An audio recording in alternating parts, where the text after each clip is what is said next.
بسم اللہ الرحمن الرحیم۔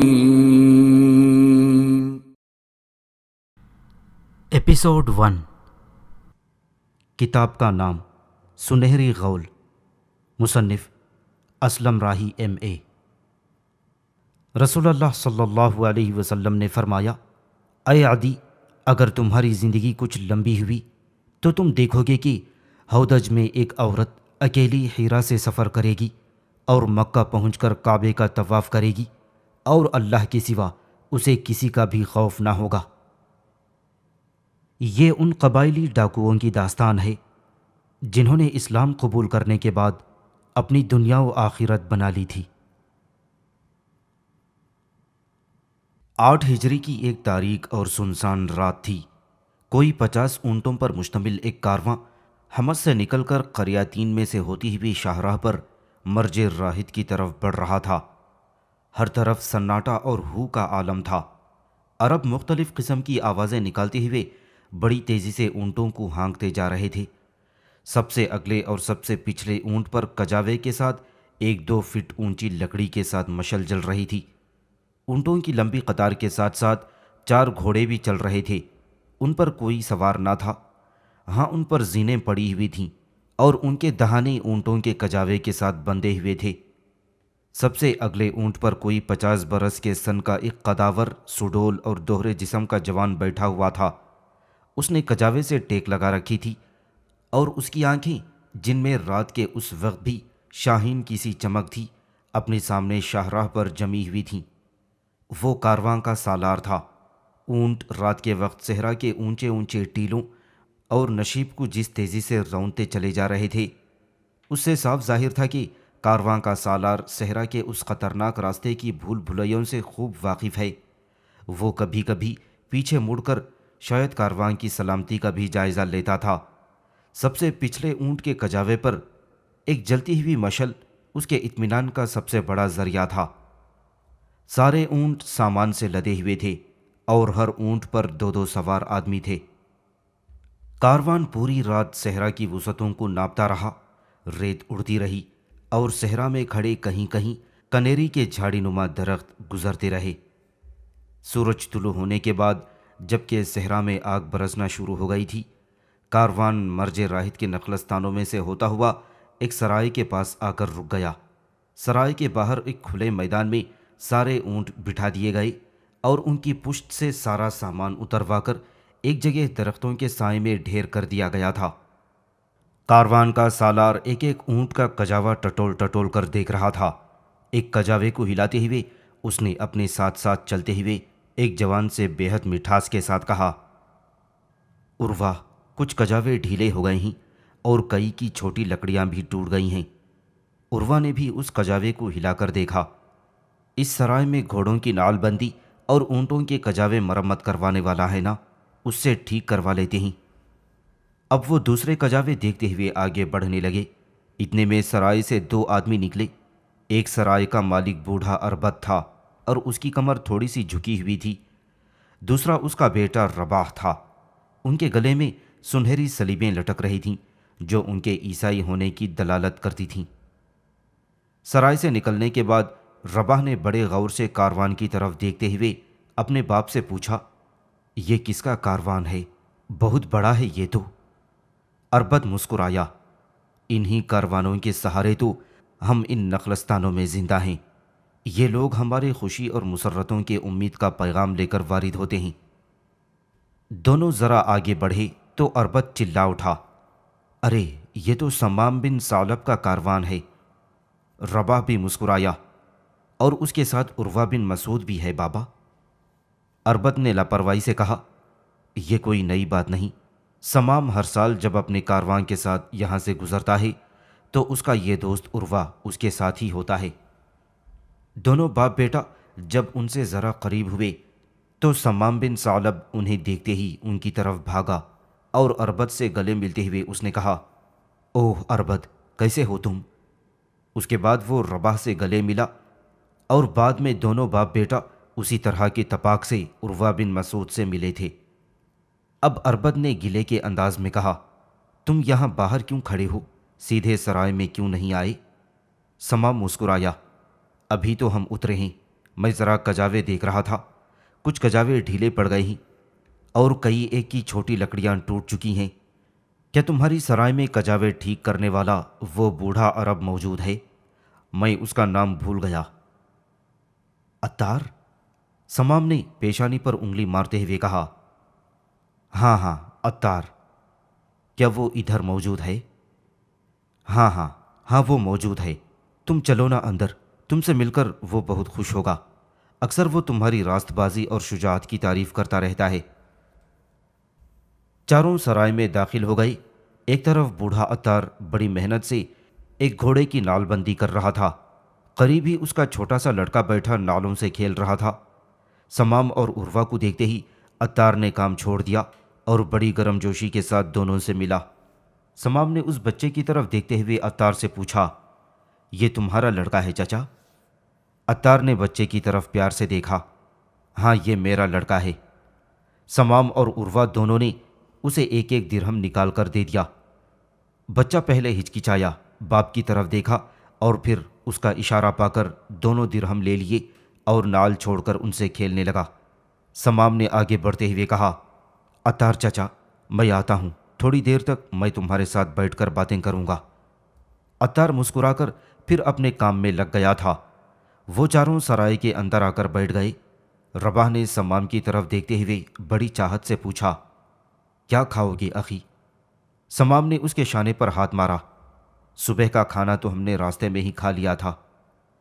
اربد بھی بول پڑا، کچھ پینے کو لے آؤ۔ سمام نے دلچسپی سے پوچھا، کیا ہے تمہارے پاس؟ اربد نے لکڑی کے ایک برتن کی طرف اشارہ کیا۔ جو کی تازہ شراب ہے۔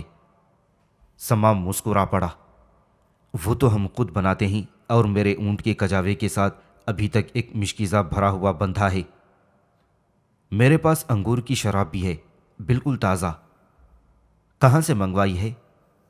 رباح کچھ دن ہوئے دمشق گیا ہوا تھا، وہاں سے لایا تھا۔ سمام خوش ہو گیا، وہ تو میں ضرور پیوں گا۔ اس پر رباح اٹھا اور شیشے کی ایک سراہی بھر کر اس کے سامنے رکھ دی۔ سمام اور عروہ دونوں دو دو گلاس پی گئے۔ دوپہر کا کھانا یہیں کھاؤ گے نا؟ سمام نے غور سے اربد کی طرف دیکھا۔ نہیں، میں اب یہاں سے کلیسا جاؤں گا۔ اربد نے کنکھیوں سے اس کی طرف دیکھا۔ تمہیں اس بوڑھے راہب سے بہت عقیدت ہے۔ سمام کا چہرہ کچھ اس طرح ہو گیا تھا جیسے اس کی چوری پکڑی گئی ہو، مگر فوراً ہی وہ سنبھل گیا۔ ہاں، وہ بہت اچھا انسان ہے اور میرے ساتھ وہ بہت شفقت سے پیش آتا ہے۔ میں ہر سال جب بھی اپنے تجارتی قافلے کے ساتھ یہاں سے گزرتا ہوں تو اسے ملے بغیر نہیں جاتا۔ کہاں تک گئے تھے؟ حلب تک۔ کیا کیا لائے ہو؟ تلواریں، گندم، چاول، زیتون کا تیل، مسالے اور کچھ چھوٹی چھوٹی چیزیں۔ اور لے کر کیا گئے تھے؟ کھجور، جو کی شراب، ستو، شہد، بھیڑوں کی اون، اونٹوں کی کھالیں۔ سودے کیسے رہے؟ میرا سودا ہمیشہ نفع میں ہی ہوتا ہے۔ سمام کھڑا ہو گیا، میں ذرا کلیسا ہو آتا ہوں۔ کیا رات رکو گے نہیں؟ نہیں، میں بہت جلد وطن پہنچنا چاہتا ہوں۔ سمام اور عروہ سرائے سے نکل کر باہر آ گئے۔ دونوں سامان کے ڈھیر کے پاس آ کر رکے۔ سمام نے عروہ کی طرف دیکھا اور کچھ سوچتے ہوئے بولا، کیا میں کلیسا ہو آؤں؟ عروہ کے لبوں پر مسکراہٹ تھی، گویا کلیسا جانے میں کوئی گہرا راز تھا۔ ہاں، ہو آؤ۔ دوپہر تک اونٹوں کو آرام کرنے دو، اس کے بعد 10-12 آدمیوں کو بھیجنا، انہیں گھما لائیں۔ یہاں درخت بہت ہیں، اس لیے جلدی اپنا پیٹ بھر لیں گے۔ سارے جوانوں کو دوپہر کا کھانا خوب اچھی طرح کھلانا۔ اور تم شام تک آ جاؤ گے نا؟ تم کوچ کر کے وہیں آ جانا، میں وہاں تیار ہوں گا۔ ویسے راستہ بھی وہی ہے۔ کس وقت کوچ کر آؤں؟ بس جب سورج غروب ہونے لگے۔ ٹھیک ہے۔ پانی کے مشکیزیں خیال کر کے سب یہاں سے بھر لینا۔ تم جاؤ، میں ہر چیز درست کر لوں گا۔ سمام نے سامان کے پاس پڑی ہوئی ایک زین اٹھائی اور میدان میں چرتے ہوئے ایک گھوڑے پر ڈال دی۔ دانہ چڑھانے کے بعد وہ زین کا جائزہ لینے لگا۔ زین کے دونوں جانب 3 تہیں مضبوط اور پتلی پتلی سی کمندیں لٹک رہی تھیں۔ زین کے دونوں طرف نچلی طرف 3 چمڑے کی لمبی لمبی تھیلیاں بھی لگی تھیں اور ہر تھیلی میں ایک ایک خنجر تھا۔ زین کے اگلے حصے کی اونچائی سے ڈھال بھی بندھی ہوئی تھی۔ اپنے کجاوے سے 3 اور تھیلیاں نکال کر بھی اس نے زین سے باندھ دی تھیں۔ سمام نے اپنے سر پر سفید امامہ درست کیا، کمر سے لٹکتی ہوئی تلوار کا جائزہ لیا اور چھلانگ لگا کر گھوڑے پر ہو بیٹھا۔ اب سرائے کے سامنے سے گزر کر بستی سے ہوتا ہوا وہ کوئی آدھ فرلانگ باہر آ گیا۔ سامنے ایک دوراہا آ گیا تھا جہاں سے ایک راستہ نکل کر دمشق کی طرف جاتا تھا اور دوسرا سیدھا یرموک کی طرف چلا گیا تھا۔ دوراہے کے بائیں طرف ایک کلیسا دکھائی دے رہا تھا جس کا زیادہ حصہ انار اور انجیر کے گھنے درختوں کی بیلوں کے پیچھے چھپ گیا تھا۔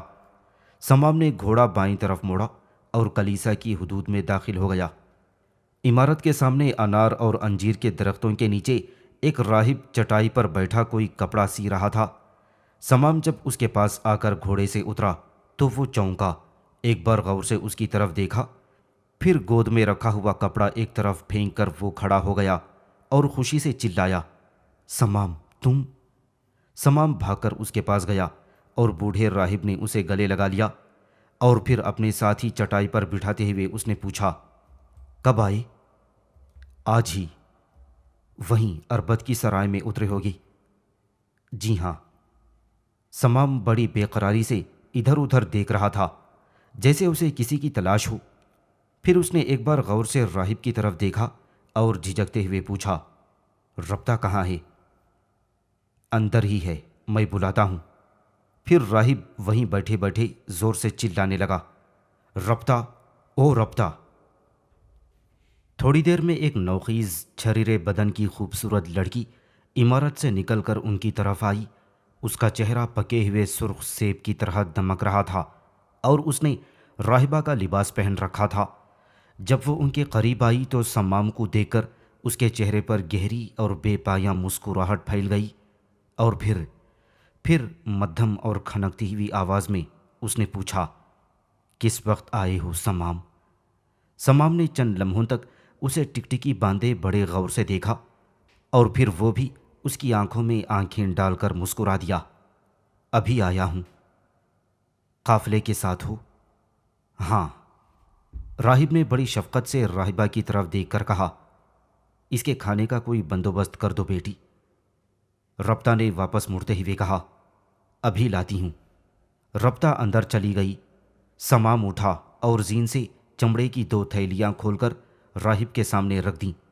راہب نے غور سے اس کی طرف دیکھا اور مسکرانے لگا، ایک میں تو شہد ہوگی جو تم ہر سال لاتے ہو اور دوسری میں کھجور کا شیرہ، سمام نے کہا۔ اب راہب تھیلیاں کھولنے لگا۔ سمام پھر کھڑا ہو گیا، میں ربطہ کے لیے بھی کچھ چیزیں لایا ہوں، اسے دے کر آتا ہوں۔ راہب نے اس کی طرف دیکھے بغیر کہا، ہاں ہاں دے آؤ۔ تیسری تھیلی پہلی دونوں تھیلیوں سے کافی بڑی تھی۔ سمام نے اسے کھولا اور کندھے پر رکھ کر عمارت کے اندر گھس گیا۔ ربطہ اندر اس کے لیے کھانا تیار کر رہی تھی۔ سمام تھیلی اس کے قریب ہی رکھ کر بیٹھ گیا۔ ربطہ نے تھیلی کی طرف اشارہ کرتے ہوئے سنجیدہ اور متین لہجے میں پوچھا، یہ کیا ہے؟ سمام نے تھیلی کا منہ کھولا اور ایک پوستین نکال کر ربطہ کے سامنے رکھ دی، تمہارے لیے لایا ہوں۔ ربطہ نے چور نگاہوں سے اس کی طرف دیکھا، کہاں سے؟ حلب سے خریدی تھی، ذرا پہن کر دکھاؤ۔ کھانا بنا لوں پھر پہنوں گی۔ سمام نے اس کا ہاتھ پکڑ لیا، نہیں ابھی۔ ربطہ اٹھی اور پوستین پہن لی۔ کیسی ہے؟ بہت اچھی۔ پھر سمام نے اس تھیلی سے 2 اور چھوٹی تھیلیاں نکال کر اس کے سامنے رکھ دیں، تمہارے لیے شہد اور کھجوریں، راہب کو نہ دینا، اسے میں اس کا حصہ دے کر آیا ہوں۔ ربطہ ہنس دی تھی، بہت چالاک ہو۔ ربطہ پھر کھانا بنانے لگ گئی تھی۔ سمام نے کچھ دیر تک اسے خاموش اور گہری نگاہوں سے دیکھا اور پھر ہلکے سے کہا، اس بار کیا تم چلو گی میرے ساتھ؟ ربطہ نے بے تکلفی سے کہا، کہاں؟ میرے گھر میں، میری ماں تمہیں دیکھ کر بہت خوش ہوگی۔ ربطہ سنجیدہ ہو گئی، میں تمہیں پہلے بھی کئی بار کہہ چکی ہوں کہ میں مذہب کی راہ پر چل نکلی ہوں، اس میں شادی کا گمان بھی نہیں کیا جا سکتا، میں ساری عمر شادی نہیں کر سکتی۔ سمام اداس ہو گیا۔ یہ بات تو تم ہر دفعہ ہی کہتی ہو، تو پھر اور کیا کہوں؟ کیا تم اپنی اس زندگی میں خوش ہو؟ ابھی تمہاری عمر ہی کیا ہے؟ 18 برس کی مشکل سے ہوگی، آنے والی پہاڑ سی زندگی کیسے گزارو گی؟ ربطہ کچھ اداس ہو گئی۔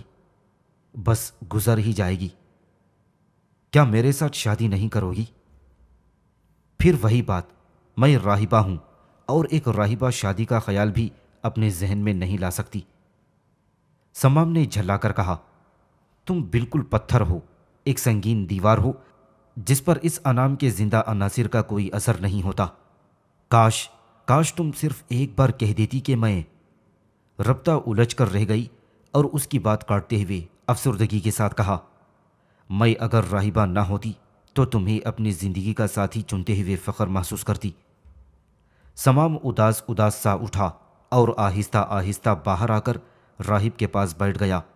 تھوڑی دیر بعد ربطہ باہر آئی اور اس کے ہاتھ میں انار کے رس سے بھرا ہوا ایک بڑا سا مٹی کا پیالہ تھا۔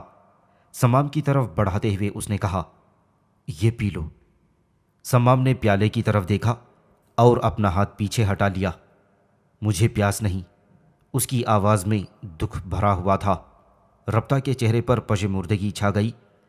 زخمی سی آواز میں اس نے پھر سمام سے کہا، پی لو نا۔ راہب بھی ربطہ کی تائید میں بول اٹھا، پی لو بیٹے، یہاں اس کلیسا میں تکلف کیسا؟ سمام نے غور سے ربطہ کی طرف دیکھا۔ اس کی آنکھوں میں آنسو تھے اور وہ اپنے ہونٹ سکیڑ رہی تھی۔ پیالہ اس سے لے کر وہ چپ چاپ پی گیا۔ ربطہ نے اس کے بعد اسے کھانا کھلایا اور اس کے قریب ہی بیٹھ گئی۔ راہب نے سمام سے پوچھا، آج رات یہاں قیام کرو گے نا؟ سمام جو کسی سوچ میں پڑا تھا چونک اٹھا، نہیں، میں آج شام کو کوچ کر جاؤں گا۔ تم لوگ زیادہ دیر باہر نہیں رہ سکتے، تمہارے قبیلے جو آپس میں لڑتے رہتے ہیں، میں تو تمہارے قبیلے کا نام بھی بھول گیا، ذرا مشکل سا نام ہے۔ میں بنو خزاعہ سے ہوں۔ ہاں، تمہاری بھی کسی دوسرے قبیلے سے دشمنی ہوگی؟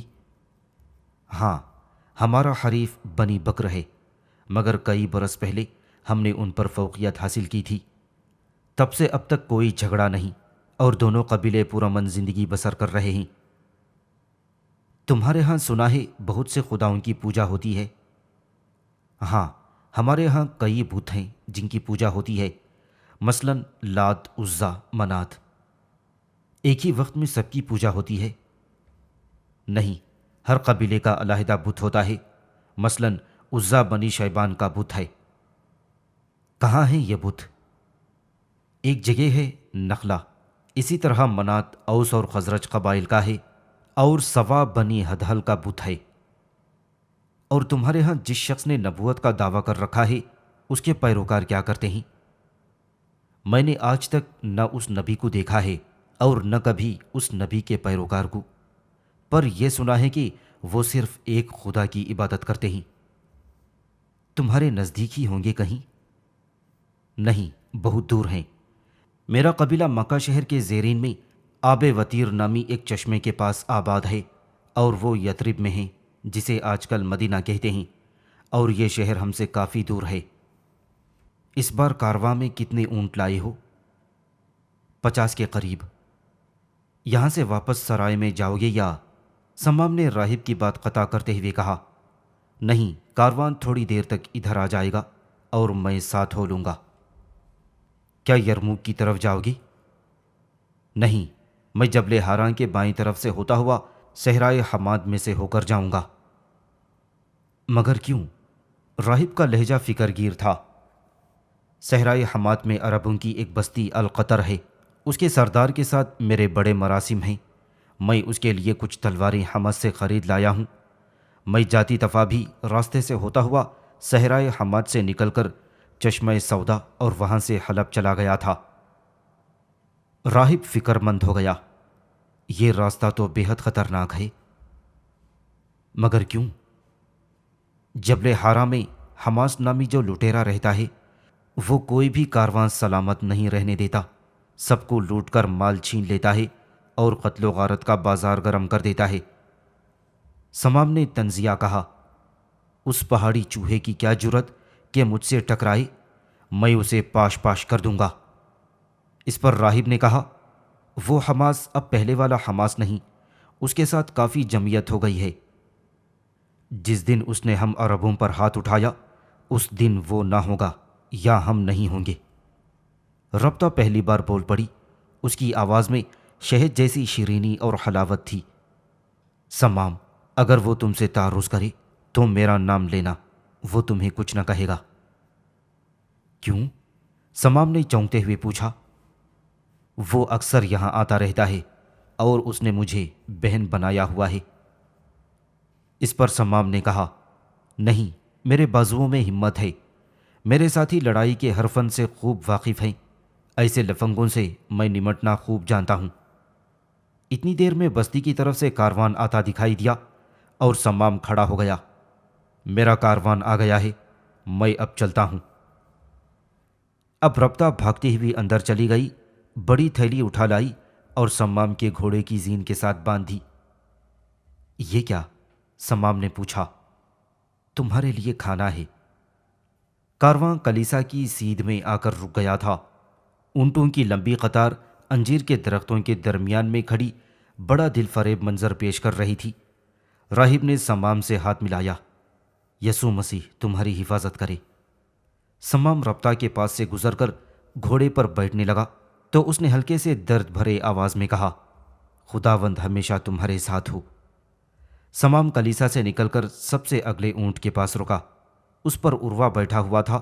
وہ نیچے اترا اور اس سے پچھلے اونٹ پر سوار ہو گیا۔ سمام نے گھوڑے پر بیٹھتے ہی اس کی لگام اپنے اونٹ کے کجاوے سے باندھی، پھر جست لگا کر اپنے اونٹ پر ہو بیٹھا۔ کاروان پھر چل پڑا۔ ربطہ باہر کھڑی غور سے کاروان کو صحرا کی طرف جاتا دیکھ رہی تھی، اور جب وہ ریت کے اونچے اونچے ٹیلوں میں اوجھل ہو گیا تو اس کا سر جھک گیا۔ وہ آہستہ سے چلتی ہوئی کلیسا کے اندر چلی گئی۔ باہر تیز ہوائیں چل رہی تھیں اور اس کی آواز میں اسے یوں محسوس ہو رہا تھا جیسے کئی لوگ مل کر بڑے درد بھرے انداز میں گیت گا رہے ہوں۔ پکے ہوئے رسدار پھل کی طرح حسین ربطہ اپنا سا منہ بنا کر کچھ اس طرح کلیسا کے اندر چلی گئی تھی جیسے کسی پراسرار جذبے نے اسے وصال و جدائی کے سنگم پر کھڑا کر دیا ہو۔ وہ سردیوں کے اس تنہا پہاڑی پھول کی طرح اداس ہو گئی تھی جس کی پتیاں بکھر جانے کا وقت آ گیا ہو۔ راہب سے کوئی بات کیے بغیر وہ بجھتے ہوئے الاؤ کی طرح ویران سی اپنے کمرے میں چلی گئی تھی۔ کارواں رات بھر سفر کرتا رہا۔ صبح سویرے جب سورج نے صحرا سے تانگ جھانک شروع کی تو وہ جبل ہاران کے ساتھ ساتھ قدرے ہموار راستے پر سفر کر رہے تھے۔ ایک کھلی جگہ جہاں گھنے درختوں کے جھنڈ بھی تھے، کاروان رک گیا۔ اونٹوں سے سامان اتار کر انہیں درختوں کے پتوں سے پیٹ بھرنے کی خاطر کھلا چھوڑ دیا گیا۔ پہاڑ کے نیچے وادی میں خوب ہری ہری گھاس تھی۔ انہوں نے اپنے گھوڑے اس میں چھوڑ دیے اور کچھ عرب بیٹھ کر گھاس کاٹ کاٹ کر ڈھیر کرنے لگے۔ ہر کوئی اپنے اپنے کام میں مصروف ہو گیا تھا۔ کچھ لوگ کھانا پکانے لگے تھے، کچھ اونٹ چرانے گئے تھے اور باقی بڑی تیزی سے گھاس کاٹ رہے تھے۔ عروا آہستہ آہستہ سمام کے پاس آیا اور غور سے اس کی طرف دیکھتے ہوئے بولا، اس پہاڑی کے اوپر شاید کوئی چشمہ ہو، اونٹوں کو پانی پلانے کا بندوبست بھی یہیں سے کر لیتے ہیں۔ سمام نے اپنے سامنے چرتے ہوئے اونٹوں کی طرف دیکھتے ہوئے کہا، نہیں، آج دن کو بھی سفر جاری رکھیں گے۔ کافی دور تک درختوں کا سایہ ہے۔ اگر ہم اسی طرح سفر جاری رکھیں تو شام تک ہم صحرائے حماد میں پہنچ سکتے ہیں، اور پھر جانوروں کو پانی وہیں جبل ہاران سے نکلنے والے دریائے سومان سے پلائیں گے۔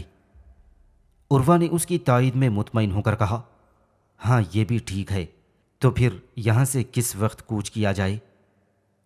بس جانوروں کو پیٹ بھر لینے دو، جوانوں کو کھانا کھلا دو اور پھر چلتے ہیں۔ عروا ایک طرف ہٹ گیا اور ساتھیوں کے کام کا جائزہ لینے لگا۔ سب اونٹ ایک جگہ بیٹھے جگالی کر رہے تھے اور عرب کھانا کھا چکنے کے بعد سامان لاد رہے تھے۔ سمام اور عروا بھی اپنے گھوڑوں پر زین ڈالنے کے بعد دوسروں کے دوش بدوش کھجاووں سے سامان باندھ رہے تھے۔ اچانک ہی سمام کی نگاہیں ایک جانب اٹھ گئیں اور اس کے چہرے پر درندگی پھیل گئی۔ بے شمار آدمی درختوں کے آگے پتھر پھلانگتے ہوئے ان کی طرف بھاگے چلے آ رہے تھے۔ سب کے ہاتھوں میں ڈھال اور تلوار تھی۔ سمام نے فوراً تلوار سونت لی۔ عروہ بھی اپنی چمکتی ہوئی تلوار نکال چکا تھا۔ عربوں نے کام بند کر دیا اور اپنی تلواریں اور ڈھال لے کر مستعد ہو گئے۔ کچھ جلدی جلدی اپنی پیٹھ پر ترکش باندھ کر کمانیں سیدھی کر لی تھیں۔ سمام اور عروہ دونوں اپنے گھوڑوں کی طرف بھاگے اور سوار ہو کر اپنے ساتھیوں کے آگے کھڑے ہو گئے تھے۔ حملہ آور اب پہاڑ سے اتر کر میدان میں آگے آ گئے۔ سب عرب اطمینان سے ان کو اپنی طرف آتا دیکھ رہے تھے۔ سمام نے ایک بار پیچھے مڑ کر اپنے ساتھیوں کی طرف دیکھا اور اپنی تلوار فضا میں لہرا دی۔ اسی لمحے عربوں نے تیروں کی ایک سخت باڑ ماری اور سامنے آنے والوں میں 20 کے قریب زمین پر ڈھیر ہو گئے۔ حملہ آوروں کے اب آگے بڑھنے کی رفتار سست ہو گئی تھی اور تیروں سے بچنے کی خاطر انہوں نے اپنی ڈھالوں کی آڑ لے لی۔ سمام اور عروہ دونوں نے گھوڑوں کو ایڑ لگائی اور آگے بڑھ گئے۔ اس کے ساتھ ہی بھاگتے ہوئے حملہ آوروں پر ٹوٹ پڑے۔ سمام نے بائیں ہاتھ میں تلوار اور ڈھال پکڑ رکھی تھی۔ دائیں ہاتھ سے اس نے گھوڑے کے ساتھ بندھی ہوئی ایک کمند کھولی اور حملہ آوروں میں سے ایک پر پھینکی۔ کمند اس کے گلے میں پھنس گئی۔ سمام نے ایک جھٹکا دیا اور گھوڑے کو ایڑ لگا دی۔ اس طرح اس نے باری باری ساری کمندیں پھینکیں اور وہ سب کمندوں میں پھنستے پھنستے ختم ہو گئے، مگر گھوڑا ادھر ادھر بھاگ کر ابھی تک انہیں زمین پر گھسیٹ رہا تھا۔ دوسری طرف عروہ بھی اسی طرح 6 آدمیوں کو اپنے گھوڑوں سے بندھی ہوئی کمندوں میں پھانس کر مار چکا تھا۔ سمام نے پھر گھوڑے کو موڑا اور نئے طریقے سے حملہ آور ہوا۔ چمڑے کی تھیلیاں جو زین سے لگی ہوئی تھیں ان سے اس نے باری باری خنجر نکال کر پھینکے اور اس طرح 6 اور آدمی ختم ہو گئے۔ عروہ بھی اس وقت اپنے خنجر چلا چکا تھا۔ دونوں گھوڑوں سے اترے اور اپنے ساتھیوں کے دوش بدوش دشمن پر ٹوٹ پڑے، اور وہ جس طرف بھی حملہ آور ہو رہے تھے انسانی سر گیند کی طرح گرتے چلے جا رہے تھے۔ باقی عرب بھی سر پر کفن باندھے حملہ آوروں کو گھیرے ککڑی کی طرح کاٹ رہے تھے۔ عربوں کے لڑنے کا طریقہ بے حد قابل تعریف تھا۔ ان کی خون سے لتھڑی ہوئی تیزی سے لہراتی تلواریں اس وقت نظر آتیں جب دشمن پر گر چکی ہوتیں۔ وہ ڈھالوں کی اوٹ میں بڑے والیانہ انداز میں زندگی اور موت کا کھیل کھیل رہے تھے۔ ان کے چہروں پر ملکوتی مسکراہٹیں تھیں۔ شاید وہ کافی عرصے بعد اپنی تلواروں کی پیاس بجھا رہے تھے، کچھ اس طرح جیسے پھر ایسا موقع ہاتھ نہ لگے۔ عربوں نے اس تیزی سے حملہ آوروں کو کاٹ دیا تھا کہ اب وہ کہیں کہیں نظر آ رہے تھے۔ وہ بھاگنے کی راہیں تلاش کر رہے تھے، مگر عرب انہیں کچھ اس طرح نرغے میں لے چکے تھے کہ بچ نکلنا ناممکن ہو گیا تھا۔ عرب شاید زیادہ وقت ضائع نہ کرنا چاہتے تھے۔ جلدی انہوں نے میدان دشمن سے صاف کر دیا۔ سب عرب اپنی تلواریں مٹی میں رگڑ رگڑ کر صاف کرنے لگے۔ سمام اور عروہ نے اپنی کمندیں خالی کر کے زین سے لٹکانے کے بعد لاشوں کے سینوں سے اپنے خنجر نکال لیے تھے۔ تھوڑی دیر بعد قافلہ پھر اپنی منزل کی طرف کوچ کر رہا تھا۔ شام سے ذرا پہلے وہ جبل ہاران سے نکل کر صحرا میں تھوڑی دور آگے تک بہنے والے دریائے سومان سے اپنے جانوروں کو پانی پلا کر اس کے کنارے کنارے آگے بڑھ رہے تھے۔ عروہ بڑے غور سے دریا کے پانی کی طرف دیکھ رہا تھا جو سرخی مائل تھا۔ اس نے سمام سے پوچھا، سمام، یہ دریا کہاں سے آتا ہے؟ سمام نے پیچھے مڑ کر دیکھتے ہوئے جواب دیا، جبل ہاران سے نکلتا ہے۔ اور کہاں جاتا ہے؟ تھوڑی دور تک آگے جاتا ہے۔ اس سے ارد گرد کی چند یہودی اور عرب بستیوں کی زمین سیراب ہوتی ہے۔ آگے جا کر یہ صحرا میں خود بخود ہی خشک ہو جاتا ہے۔ جبل ہاران کی طرف صحرا میں اب ایک بستی بھی دکھائی دے رہی تھی۔ عروہ نے پھر پوچھا، اس بستی کا نام کیا ہے؟ سمام نے انگلی سے اس بستی کی طرف اشارہ کرتے ہوئے کہا، یہ جو سامنے نظر آ رہی ہے یہ القطر ہے۔ اس سے آگے جو ہے اس کا نام صدف، اور ان دونوں کے درمیان جو ذرا دائیں طرف دکھائی دے رہی ہے اس کا نام جرش ہے۔ اس سے آگے بھی بہت سی بستیاں ہیں۔ کیا یہ سب عربوں کی ہیں؟ نہیں، القطر اور صدف دونوں عربوں کی ہیں۔ جرش یہودیوں کی ہے، اور اس سے آگے جو بستیاں ہیں وہ زیادہ تر یہودیوں کی ہیں، کوئی کوئی بیچ میں عربوں کی ہے۔ کیا تم ان علاقوں سے خوب واقف اور آگاہ ہو؟ ہاں، میں چھوٹا سا تھا جب سے اپنے باپ کے ساتھ تجارتی قافلوں کے ساتھ ادھر آتا رہا ہوں۔ اب میں اس صحرا کے پورے محل وقوع سے واقف ہوں۔ تو ہم کہاں قیام کریں گے؟ القطر، صدف اور جرش تینوں بستیوں کے درمیان ایک سرائے ہے، وہیں اتریں گے۔ مالک کون ہے، یہودی یا عرب؟ عیسائی ہے۔ القطر کے پاس سے گزر کر وہ تھوڑا سا ہی آگے بڑھے تھے کہ سرائے آ گئی۔ اونٹوں سے سامان اتار دیا گیا۔ وہ صحرا میں نظر آتے ہوئے درختوں سے پیٹ بھرنے لگے تھے اور پہاڑ کے دامن سے کاٹی ہوئی گھاس گھوڑوں کے آگے ڈال دی گئی۔ سمام نے سامان کے ڈھیر میں سے تلواروں سے بھری ہوئی ایک بوری نکالی اور گھوڑے پر بیٹھنے کے بعد بوری اپنے سامنے رکھی اور عروہ سے کہا، عروہ، میں القطر کے سردار کی تلواریں دے آؤں، پھر آتا ہوں۔ عروہ جو گھوڑوں کے آگے گھاس پھیلا رہا تھا فکر مند ہو کر بولا، جلدی لوٹانا۔ سمام نے اپنے گھوڑے کو ایڑ لگاتے ہوئے کہا، میں دیر نہیں کروں گا۔